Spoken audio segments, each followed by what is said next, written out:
Halo teman-teman, sehat selalu ya, semangat ya.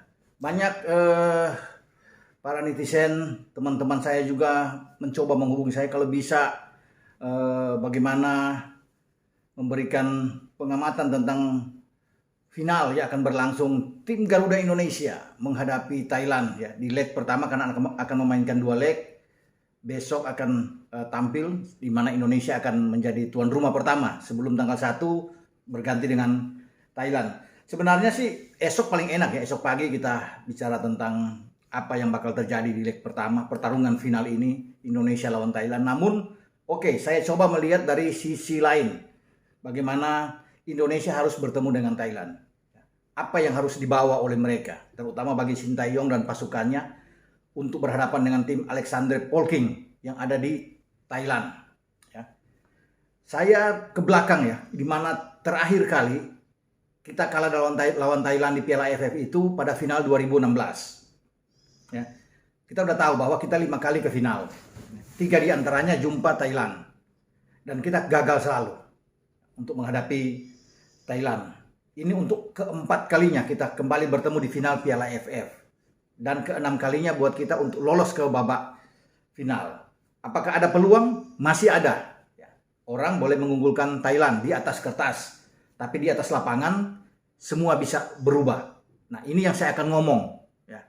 Kalau saya melihat ke belakang lagi di 2016, semangat dari Pakansari ini yang harus dibawa oleh pemain-pemain muda kita di saat akan berkonsentrasi menghadapi final leg pertama menghadapi Thailand. Ya. Kenapa harus ke belakang berbicara dengan Pakansari? Ini saya pikir penting untuk membangkitkan lagi bagaimana kenangan itu harus diulang.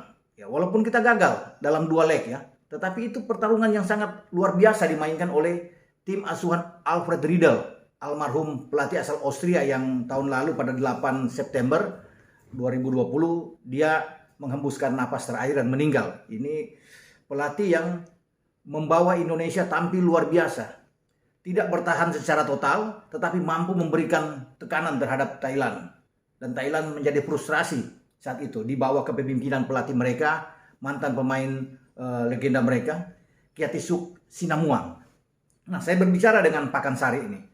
Pada 14 Desember ya, 2016, pukul 19.00 ketika dipimpin wasit Junpei Lida asal Jepang. Tim Indonesia tampil sebagai underdog. Thailand yang lebih diunggulkan. Jelas. Karena di grup pun Thailand ada di atas. Tidak pernah terkalahkan. Kita lolos ke final lewat pertarungan dramatis melawan Vietnam. Kita mampu menahan Vietnam 2-2 dalam leg kedua setelah kita menang 2-1. Ya, di Jakarta dan kita bermain 2-2 dengan dia. Di Hanoi. Sehingga kita ada di final. Nah, saya kembali bagaimana Alfred Riedel ini. Pelatih yang saya anggap bisa diikuti oleh Sintayong. Cara yang diambil oleh Alfred Riedel. Menghadapi tim yang sama. Bahkan ada 7 pemain Thailand saat 2016 sekarang hadir di final menghadapi kita. Kita itu hanya tersisa 1. Hanya Fakhrudin Arianto yang bertarung di final 2016 dan sekarang dibawa oleh Sintayong. Nah, Alexander Polking ini membawa tim 7 pemain yang diambil oleh Kiatisuk Sinamuang itu untuk berada di tim saat ini akan menghadapi Indonesia pada hari Rabu malam ya pukul 19.30 waktu Indonesia bagian barat. Kita lihat lagi bagaimana Indonesia tampil luar biasa di leg pertama.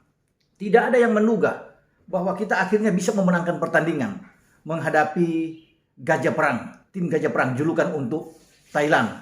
Karena semua masih memungkinkan. Orang boleh tidak mengunggulkan Indonesia, tapi di lapangan, di Pakansari mereka membuktikan itu. Tampil superior sekali. Ya, memang kalah dalam penguasaan bola. Ini sudah diduga oleh Alfred Riedel, mereka akan kalah. Dan memang terbukti. 61% penguasaan bola dari Thailand, kita hanya 39%. Pertandingan itu yang berlangsung ya. Namun ada sesuatu yang bisa diambil. Karena kita tidak bertahan secara total. Seperti yang dilakukan tim STY melawan Vietnam dengan perbandingan 70-30 dan kita memang tidak ingin kalah. Tapi bermain dengan Alfred Riedel di Pakansari 2016, kita masih bisa memberikan tembakan, percobaan tembakan itu 11 kali sepanjang pertandingan. Ini yang mengejutkan bagi Thailand. Karena Thailand sendiri hanya 11 kali juga, sama seperti kita, melepaskan tembakan. Walaupun mereka dalam ball position lebih bagus, lebih tinggi dari kita. Bahkan on target kita, itu jauh lebih bagus dari dia. Kita ada 4 kali. Oke, dari 4 kali itu kita bisa membuat 2 gol. Thailand cuma 3 kali dan 1 gol. Nah, apa yang dimainkan oleh Alfred Riedel? Bermain dengan 4 back. Ya. Kemudian ada 3 gelandang. 3 di depan. 4-3-3-nya luar biasa. Menantang Thailand, ya. Bahkan itu 2 pemain sayap kita sering membantu untuk ke belakang ketika ditekan, membiarkan Boaz Salosa sendiri sebagai kapten kesebelasan kita saat itu untuk ada di depan.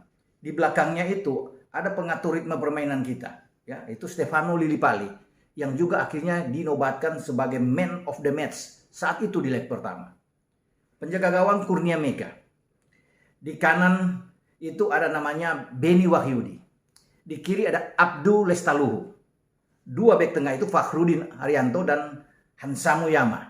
Ya, ada 2. Jadi dia tidak bermain dengan 3 bek di final. Karena mumpung bermain di Indonesia dan di Pakansari Bogor, stadion ini, kita harus manfaatkan. Karena selanjutnya pada tanggal 17, kita harus ke Bangkok untuk bertarung dengan Thailand. Jadi memang harus dimanfaatkan leg pertama ini. Ya. Boleh orang bisa melihat Thailand diunggulkan, tapi lihat cara.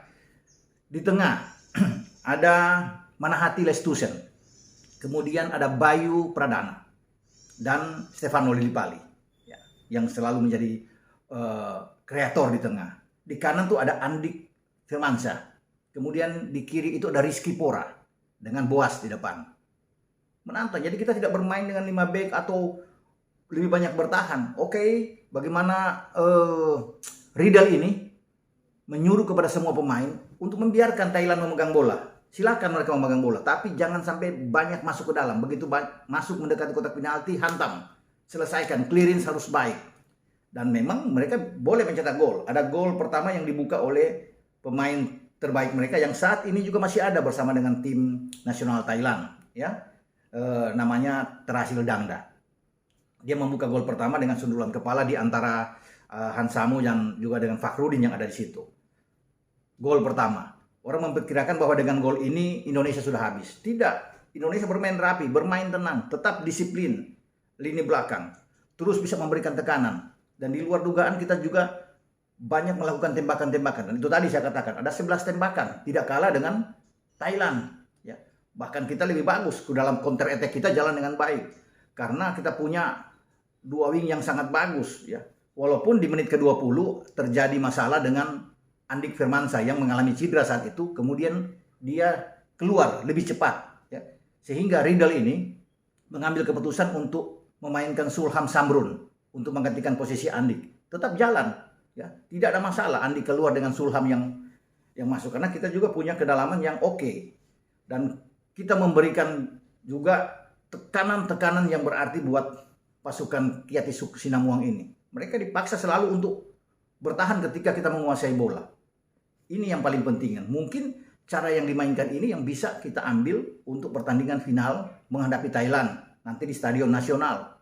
Semangat dari Pakansari ini yang bisa ditularkan kepada pemain-pemain kita, ya, kepada Asnawi Mangku Alam dan kawan-kawan untuk bertarung. Kalau mereka bisa memutar kembali bagaimana adegan tuh final show yang diperagakan oleh Boaz Salosa dan kawan-kawan di leg pertama, ini luar biasa. Contoh ini yang kita ambil.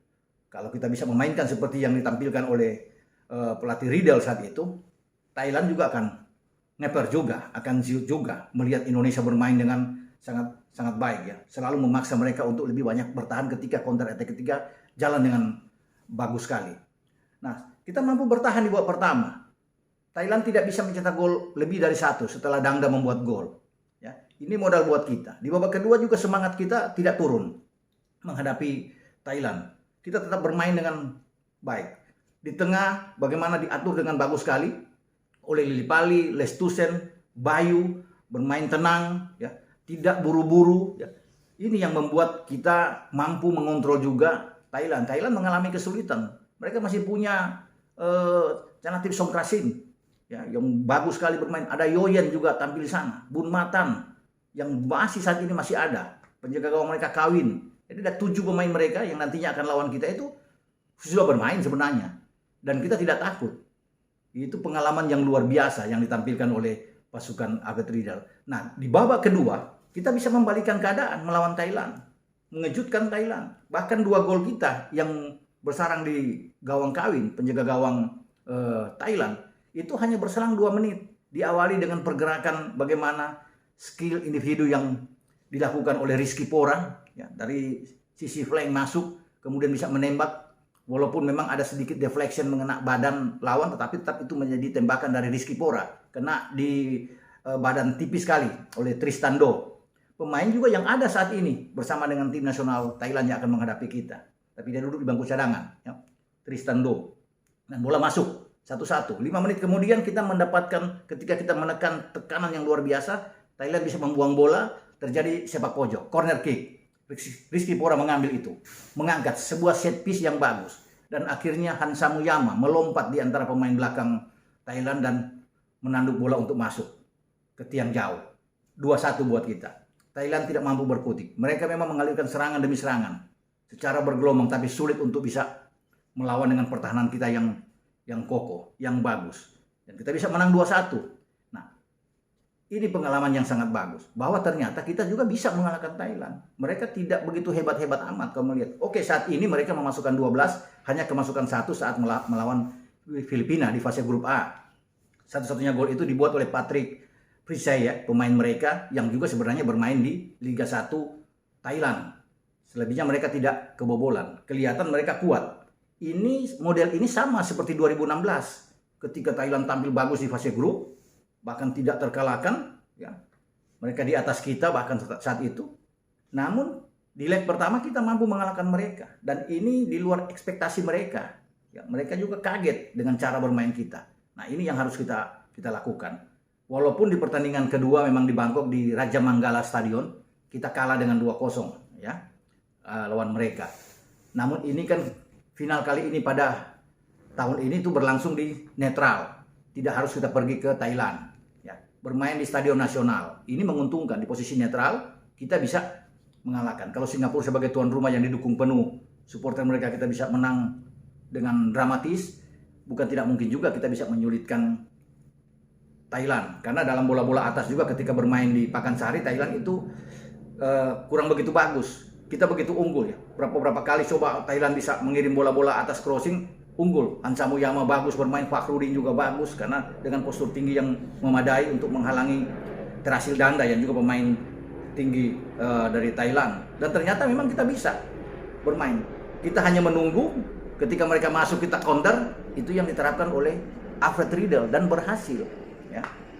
Ini juga Sintayong pasti akan melakukan hal yang sama, bisa saja terjadi. Namun semua rahasia ada di Sintayong memang. Apa yang harus dia mainkan, opsi apa, strategi apa. Tapi kalau kita bermain kembali seperti lawan Vietnam, terus bisa bertahan, ini sulit bagi kita untuk membuat gol, ya. Tapi Sintayong tentunya punya cara lain. Ini sudah final, bukan lagi di fase grup. Pasti dia akan bermain juga bisa saja dengan 5-4-1 atau 4-4-2, tergantung dari STY. Karena dengan pola yang berubah-ubah kan kita tidak tahu cara berpikir dia, apa yang dia inginkan, pemain mana yang dia tampilkan. Tapi menurut saya Fakhrudin di belakang, ya, bersama dengan Dewa dan juga mungkin Rizky Ridho akan jauh lebih bagus. Ya, walaupun kita tidak punya juga Pratama Arhan yang kena akumulasi kartu, tapi kita masih punya Edo, ya, yang bisa ditempatkan di sini. Kalau mau Selon lagi, kita mainkan aja Elkan Bagot, menggeser Rizky Ridho di kiri kalau Edo tidak dimainkan. Sehingga kita punya Bagot, punya Dewa, ada punya Fakhrudin dengan Asnawi di kanan. Rahmat Irianto bisa berdiri di depan. Dengan Ricky Kambuaya juga ada di sana. Ramai Rumakik dan Witan Soleiman. Satu di depan, tinggal tergantung apakah Esra dimainkan lebih awal atau kembali cadangan, nanti datang sebagai super sub dengan Esra Walian yang akan tampil. Maksud saya tadi Egy, ya. Kalau Egy bisa dimainkan lebih awal, oke. Atau datang sebagai super sub, atau Esra juga yang bisa dimainkan lebih awal. Semua tergantung dari Sintayong. Tapi yang perlu saya tekankan di sini, di dalam konteks saat ini, bagaimana kita coba mencontohi semangat dari Pakansari ini.